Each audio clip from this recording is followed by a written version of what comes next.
Hey there, and welcome to Weekly Takes, the show that takes you into the weekend with the biggest stories from this week in sports. I'm your host, Kevin Collins, and here are my takes. It's going to be a West Coast and neon green themed episode, so here we go.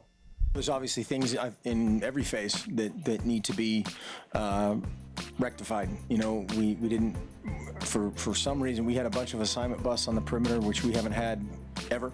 Part of that was a communication issue. We missed a couple signs in the first half. Last night, Arizona quarterback Anu Solomon outplayed Heisman hopeful Marcus Mariota and the Oregon Ducks.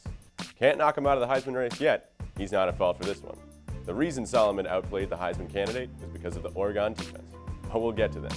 As for Mariota, even after that loss, he should still be at the top of everyone's Heisman ballot.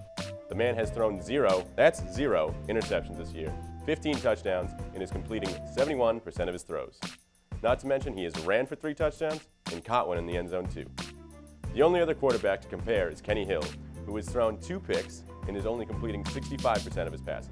Don't get me wrong, those numbers are great, but they aren't Mariota-esque numbers. Moving on to the defense. Are you kidding me? Are you actually kidding me?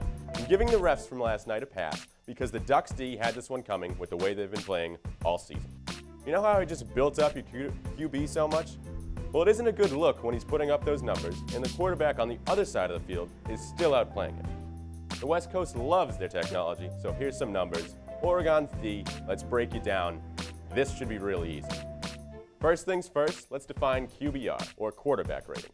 It's a stat that started being recorded in 2011, and according to ESPN, the developer of the statistic, it measures the degree to which a quarterback contributed to scoring points for a team and also a win. The QBR ratings are on a scale from 0 to 100. Back to Oregon. And now let's start with the game against Wyoming.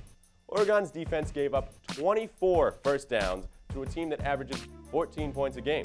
And now let's look at Wyoming's quarterback, Colby Kierkegaard, who's had QBRs of 4.2 and 12.5 this season. Not only did he have a much higher QBR against Oregon at 52.6, but he threw for 284 yards and 2 touchdowns.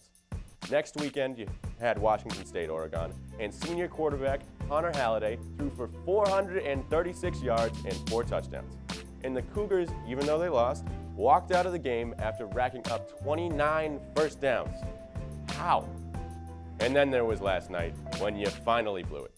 Mariota didn't play his best game, but he played well enough to win. But you didn't win, because for the 3rd week in a row, the opposing quarterback has outplayed the Heisman hopeful. And once again, that was made only possible by a floundering defense. And I have a question for the coaches and the recruiting staff. And it's not one you have an answer for, clearly. And that is, why don't defensive players want awesome uniforms? That is your only recruiting tactic, right? That's all for this week. Be sure to check out the latest Graycom productions on our YouTube page. Have a great weekend and stay out of the police log.